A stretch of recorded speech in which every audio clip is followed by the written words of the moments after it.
Okay, good day everyone. So for today, we will talk about the circle, week 7. So for our objectives, you will be able to define circle and terms related to it and illustrate the different terms related to circle. So what is a circle? Circle is the set of all points on a plane having a fixed distance from a fixed point called center. There are different terms related to circle. First is the center. Next is radius, diameter, chord, arc, central angle, and inscribed angle. First is the center. Center is the fixed point in the circle. So this is an example of a circle. This is a circle and the center is a point. So this is the center point, which is point A. So the name of this circle is circle A. It contains a center, which is point A. Next is the radius, or in plural, radii.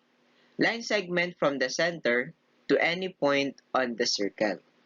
So ang radius ay isang line from the center to any point on the circle. So this segment AB is the radius of circle A. Okay?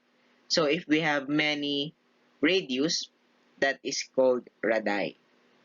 So let me draw another example of radius. If I draw here a line segment from point A to this point, for example, we have point C, then we have the radius AC. Okay? Next is the diameter. So the diameter is a line segment that passes through the center and whose endpoints lie on the circle. Chord that passes through the center of the circle and twice the radius. So ang diameter ay twice ng radius. Sabihin, dalawang or times 2 lang ng radius. So yung ang diameter ay line segment from a point of the circle to another point of the circle, pero magpapas siya dun sa center. Kailangan lumampas siya dun sa center. So, yung segment CD ay example ng diameter. Kailangan lalampas siya dun sa center. Okay? Sabi dito, it passes through the center. At, kung makikita natin, meron tayong dalawang radius dito. Ang unang radius ay segment AD at yung pangalawa naman ay segment AC. So, dalawang radius yon or 2 radii. So, it is a segment. Let me draw another example of a diameter. So, for example, meron tayo ditong line segment. This is point E and this is point F. So, lumampas siya or dumaan yung line segment dun sa center natin which is A. Tapos, ang endpoint nila ay nandun sa circle. Therefore, ang FE ay diameter. Okay? Nag-form din siya ng dalawang radii. We have segment FA and segment AE.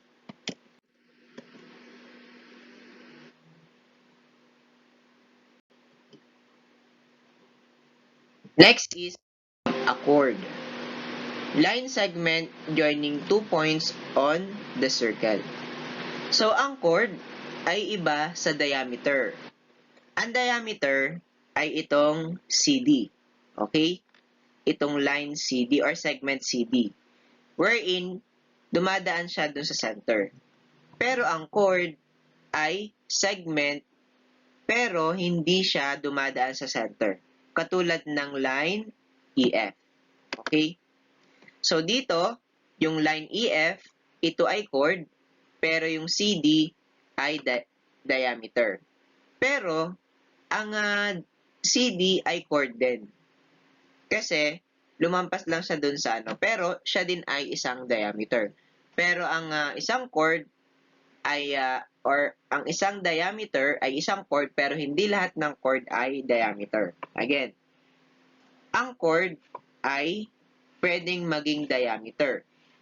Pero, hindi lahat ng chord ay diameter. Pero, lahat ng diameter ay isang chord. Okay? Kasi, ang diameter, masasabi lang natin na siya ay diameter kapag dumaan siya dun sa center. Wherein ang chord, pag sinabi natin chord, kailangan lang ay dadaan yung endpoint nung line na yon or segment na yon dun sa circle. Okay? So, itong CD at EF ay chord, pero yung CD lang ay diameter, pero yung EF ay chord lang kasi hindi lumalampas dun sa or hindi dumadaan dun sa center.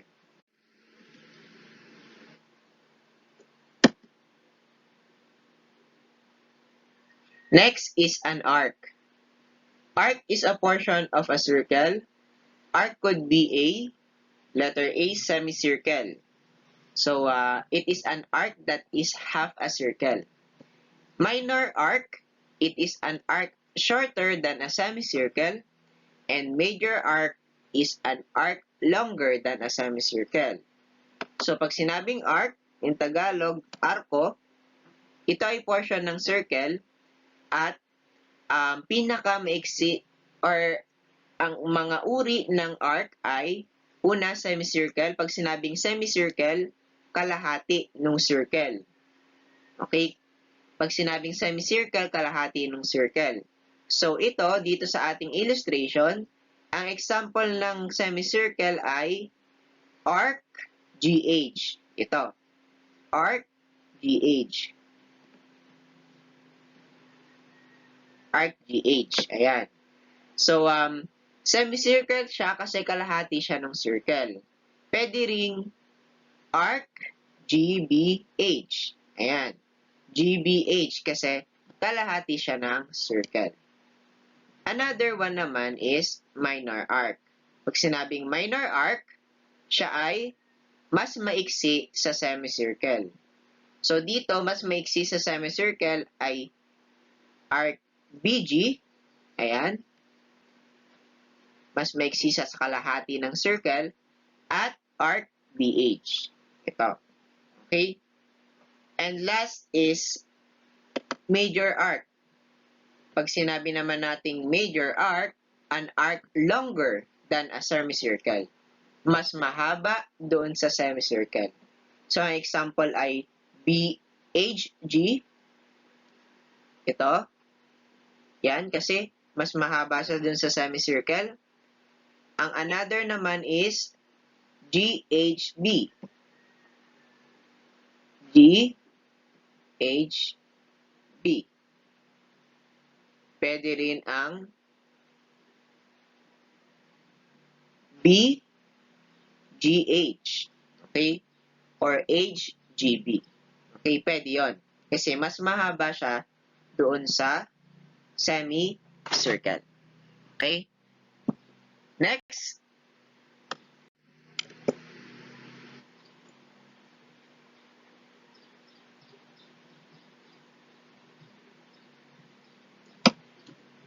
Is the central angle. So, yung central angle ay angles whose sides are 2 radii of the circle and whose vertex is the center of the circle. So, madali lang ito.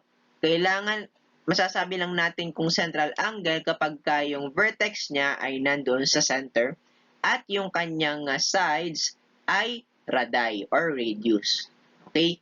So, dito, meron tayong radius GA and radius BA. Nag-form siya ng angle at yung vertex niya ay nasa center. Ibig sabihin, yung angle BAG ay central angle. Next is the inscribed angle. Angle whose vertex is on the circle and whose sides contain chords of the circle. So, dito naman, ang kanyang vertex ay hindi sa center, kundi nandun din sa circle. At yung sides niya ay dalawang chords. Okay?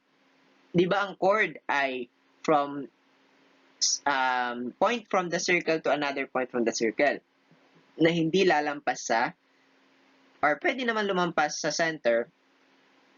Tapos, ang kanyang vertex, pag sinabing inscribed angle, ang vertex niya ay nandun sa point ng circle, hindi sa gitna. So, iba yung central angle sa inscribed angle. Okay? So, ang inscribed angle ng circle A is angle HJI.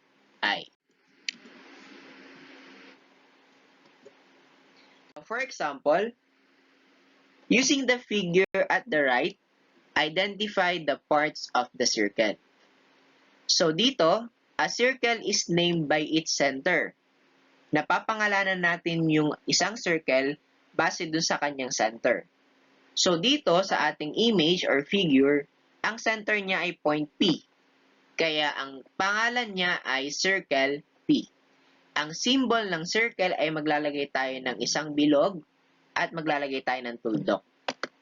So, bilog or circle, tapos isang dot, and ilalagay natin yung kanyang center. So, this is called circle P. Now, the center is P. Okay? Ito yung center, yung P. Ang mga radii ay segment PA, segment PC, and segment PB. Ang diameter naman natin ay isa lang. Diameter BC or CB. Ang chords naman ay dalawa. Una ay yung segment DE at pangalawa, segment BC. Sabi ko nga sa inyo, ang diameter ay isa ring chord. Pero hindi lahat ng chord ay diameter. Mga arcs naman. So, ang arc ay CA, arc AB, arc ED, arc ABC, arc AEC, arc CAB, and arc CEB. Okay, next. Illustrate circle B having radius BC. So, ito yung ating naging illustration. So, sabi dito, circle B.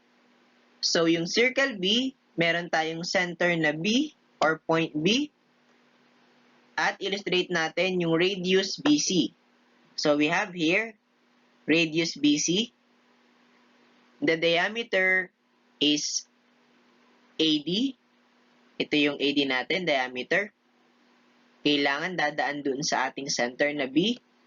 Letter C is chords ED and AD. So, syempre, yung AD chord na yon, magfo-form tayo ng another chord which is ED. Ang mga arcs ay DC, CA, AE, DCA, and DEA. Ang central angles naman natin ay angle ABC and angle CBA. Ang inscribed angle naman natin ay angle ADE. Alright. So, for your learning task 1, look around inside your house and illustrate 5 things that represents a circle. So, titingin kayo sa inyong bahay kung meron kayong nakitang bagay na nag-illustrate ng circle, susulat nyo yung 5. So, kapag hindi kayo makakita sa loob ng bahay, pwede kayo tumingin sa labas. For learning task 2, using a compass, a ruler, and a protractor, draw a circle having these situations. So, magdodrawing kayo dito ng circle, tapos idodrawing ninyo kung ano yung dinidescribe dito. And for learning task 3, you are just going to write the letter that corresponds to your answer on the space before each number. Okay, class? That's it, and take care always.